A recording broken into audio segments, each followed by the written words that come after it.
श्री गणेशाय नमः। या कुंदेन्दु तुषार हार धवला या शुभ्र वस्त्रावृता या वीणावरदंड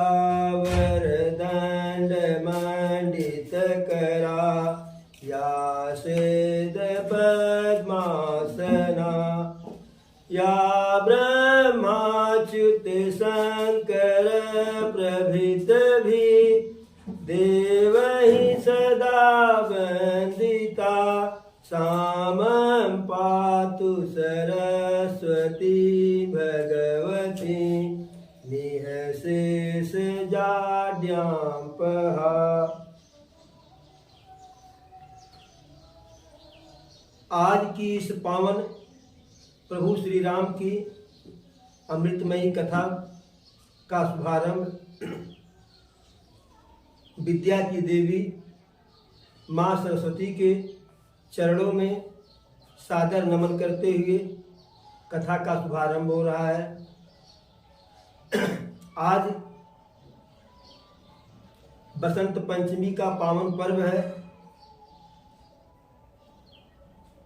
माँ सरस्वती जी का पावन पर्व है, इसलिए आज की कथा उन्हीं के नाम से उन्हीं को नमन करके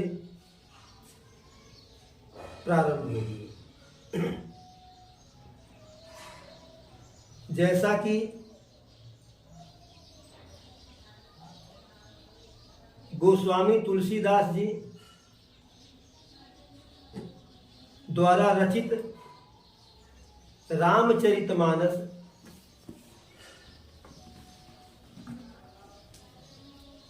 भगवान के प्रभु के कथा का अमृतमय सरोवर है,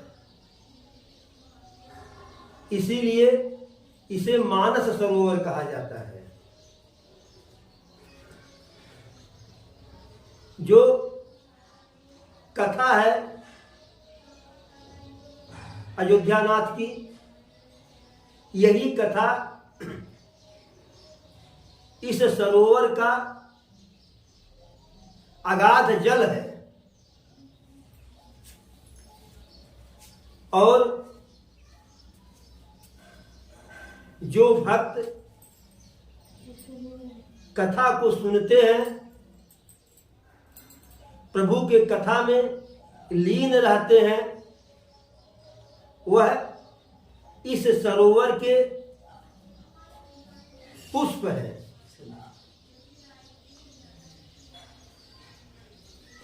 गोस्वामी तुलसीदास जी रामचरितमानस में इस सरोवर के गुणगान में लिखते हैं, जे गावहि यह चरित सम्हारे तेहि ताल चतुर रखवारे। जे गावहि यह चरित सम्हारे तेहि ताल चतुर रखवारे। इस मानस सरोवर के चरित्र को अर्थात भगवान की कथा को जो भक्त सावधानी पूर्वक भक्ति पूर्वक कथा का गान करते हैं, वही इस सरोवर के चतुर रखवार हैं और जो इस कथा को आदर पूर्वक सुनते हैं, वही इस मानस सरोवर के सच्चे अधिकारी हैं। सदा सुनहि सादर नर नारी तेहि सुरवर मानस अधिकारी। सदा सुनहि सादर नर नारी तेहि सुरवर मानस अधिकारी।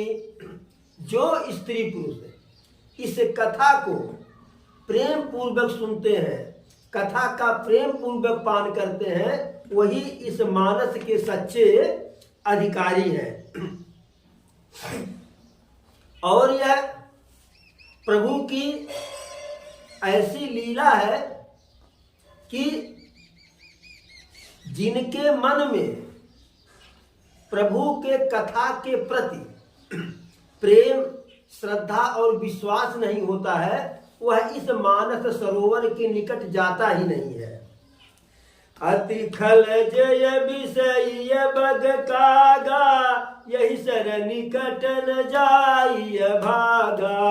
अति खल जय विषय बग कागा, यही सर निकट न जाइय भागा। जो मनुष्य, जो पुरुष स्त्री विषय वासना में लिप्त होते हैं, वह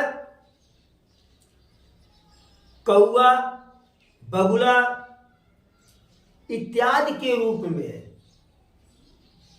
कौआ बगुला की तरह से इस सरोवर के निकट नहीं जाते हैं। क्यों नहीं जाते हैं? शंभुक भेक सेवार समाना, इहान विषय कथा रस नाना। शंभुक भेक सेवार समाना, इहान कथा विषय रस नाना। जैसा कि आप लोग जानते हैं,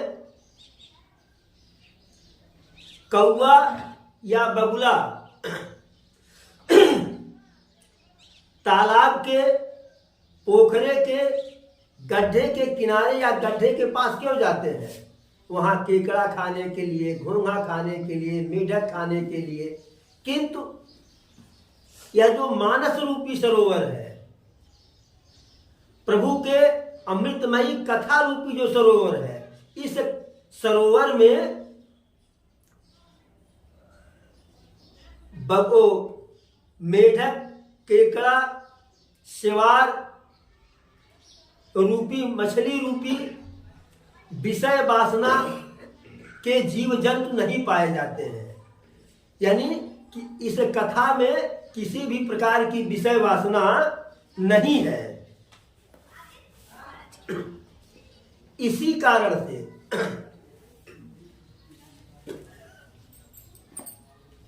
विषय वासना से ग्रसित लोग, विषय वासना से ग्रसित लोग इस सरोवर में जाने से परहेज करते हैं। गोस्वामी जी लिखते हैं, तेहि कारण आवत ही हारे, कामी काक बलाक बेचारे। तेहि कारण आवत ही हारे, कामी काक बलाक बेचारे।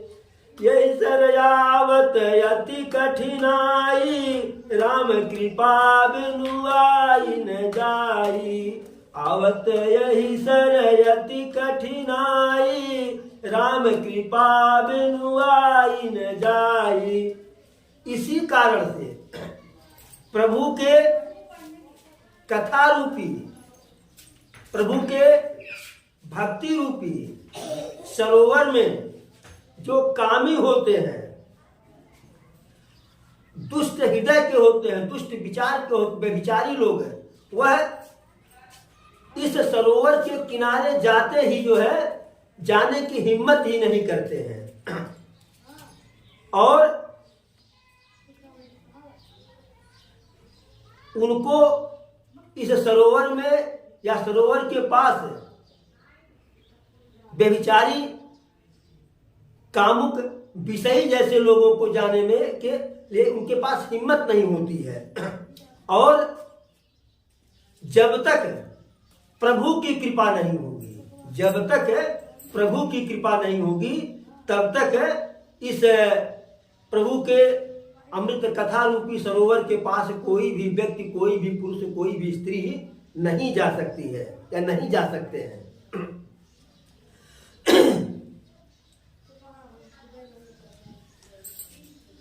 हरे राम नाम नदिया सुगम बही जाय, में केहू केहू नहा। राम नाम नदिया सुगम बही जाय में क्यों क्यों नहा क्यों क्यों नहाय में क्यों क्यों नहा राम नाम नदिया सुगम बही जाय में क्यों क्यों नहा ब्रह्मा नहाय में विष्णु नहाय ब्रह्मा नहाय में विष्णु नहाय अरे भोले बाबा नहाय अपन डमरू बजाय में को नहा राम नाम नदिया सुगम बही जाय में को नहा। तो प्रभु की कथा ही ऐसी है, प्रभु की भक्ति ही ऐसी है कि कोई व्यक्ति अपने से चाह करके इस अमृत रूपी कथा रूपी सरोवर में डुबकी नहीं लगा सकता है। तभी वह डुबकी लगा सकता है कि जब प्रभु की कृपा होगी। बिना प्रभु की कृपा के इस सरोवर में या भगवान की भक्ति रूपी कथा के सरोवर में किसी भी व्यक्ति के द्वारा, किसी भी स्त्री पुरुष के द्वारा प्रभु के सानिध्य में जाना संभव नहीं है। आज की कथा आज यहीं पे समाप्त होती है।